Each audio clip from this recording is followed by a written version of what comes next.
तो चलिए आज इतिहास के एक ऐसे दौर की बात करते हैं जिसने भारत का नक्शा हमेशा हमेशा के लिए बदल दिया। एक ऐसा दौर जिसने यहाँ की सोच और समाज पर भी बहुत गहरी छाप छोड़ी। ये कहानी है कुछ बनाने की और बहुत कुछ तोड़ने की भी। दिल्ली के बीचों बीच खड़ी ये शानदार इमारत कुतुब मीनार, ये सिर्फ एक टूरिस्ट स्पॉट नहीं है। असल में ये एक बहुत बड़ी ऐतिहासिक पहेली का बस एक छोटा सा सिरा है जिसके अंदर न जाने कितनी कहानियां दफन हैं। और यही आज का हमारा सबसे बड़ा सवाल है। आखिर ये मीनार जो बस पत्थर और गारे से बनी है, हमें उस जमाने के बारे में क्या सिखाती है? एक ऐसा जमाना जब भारत पर हमलों की लहरें आ रही थीं, जब सत्ताएं पलक झपकते ही बदल रही थी और एक बहुत बड़े सामाजिक और राजनीतिक बदलाव की नींव रखी जा रही थी। तो हमारी कहानी की शुरुआत यहीं से होती है, इसी मीनार से। ये सिर्फ एक इमारत नहीं, बल्कि कह सकते हैं कि एक बहुत बड़ी और बहुत उलझी हुई दास्तान में दाखिल होने का हमारा दरवाज़ा है। ठीक है, तो अब इस एक मीनार से थोड़ा जूम आउट करते हैं और उस पूरे दौर को देखते हैं जिसमें ये कहानी चल रही थी। और वो दौर था आक्रमणों का, एक ऐसा दौर जो पहले कभी नहीं देखा गया था। अच्छा, जिस दौर की हम बात कर रहे हैं ना, उसे अक्सर मेडिवल पीरियड या मध्यकाल कहा जाता है। वैसे तो ये शब्द यूरोप के इतिहास के लिए बना था, मतलब पुराने और नए जमाने के बीच का टाइम। लेकिन यहाँ भारत के इतिहास में हम इसे करीब करीब 11वीं से 17वीं सदी के दौर के लिए इस्तेमाल कर रहे हैं। और ये वो वक्त था जब सब कुछ बदल रहा था। और ये समझना बहुत जरूरी है कि ये दौर पहले के दौर से एकदम अलग था। क्यों? क्योंकि इस वक्त भारत की सीमाओं के बाहर से इतने हमले हुए कि मानो कोई बाढ़ आ गई हो। ऐसा पहले कभी नहीं हुआ था।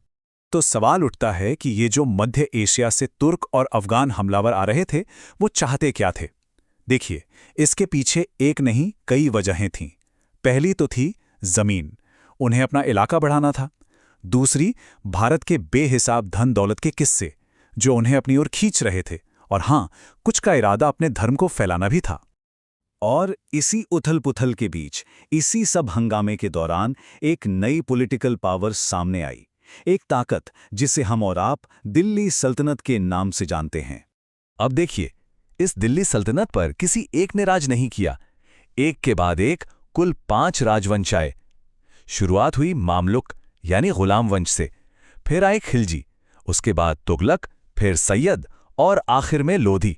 मतलब सिर्फ ये लिस्ट ही देख लीजिए, समझ आ जाता है कि सत्ता कितनी तेजी से बदल रही थी।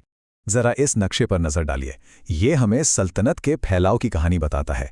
देखिए, तुगलक वंश के टाइम पर यह अपने पीक पर थी, करीब करीब पूरे सब कॉन्टिनेंट पर इनका राज था। और फिर लोधी वंश आते आते ये सिमटकर बस उत्तर भारत तक ही रह गई थी।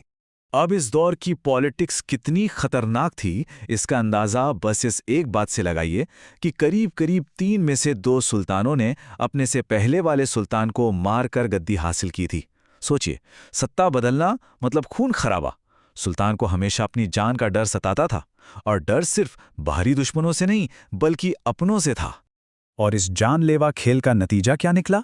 नतीजा ये कि एक सुल्तान औसतन सिर्फ 9 साल राज कर पाता था। सिर्फ 9 साल! ये नंबर वाकई हैरान करने वाला है। ये बताता है कि गद्दी पर बैठना कितना मुश्किल था और उस पर टिके रहना उससे भी ज्यादा। तो चलिए, घूम फिरकर वापस वहीं आते हैं जहां से हमने शुरू किया था, कुतुब मीनार। क्योंकि इसकी कहानी में एक और बहुत जरूरी और बहुत उलझा हुआ पहलू है। स्क्रीन पर इन 2 तस्वीरों को एक साथ देखिए।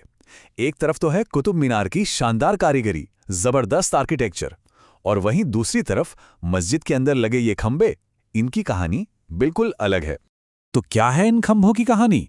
ये कहानी है विनाश की। यहीं परिसर में एक शिलालेख है जिस पर लिखा है कि इस मस्जिद को बनाने में 27 हिंदू और जैन मंदिरों को तोड़कर उनके मलबे का इस्तेमाल किया गया। जो खूबसूरत नक्काशी वाले खंबे हमने पिछली तस्वीर में देखे, वो दरअसल इन्हीं मंदिरों के हिस्से थे।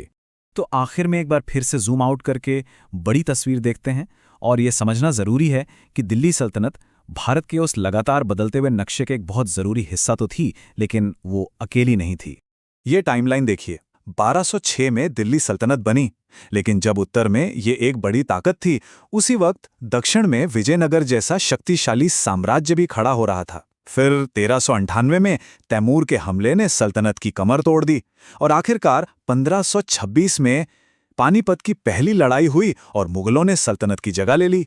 मतलब साफ है, इतिहास कभी रुकता नहीं, वो बस बहता रहता है। तो ये पूरी कहानी हमें एक बहुत बड़े सवाल पर लाके छोड़ देती है।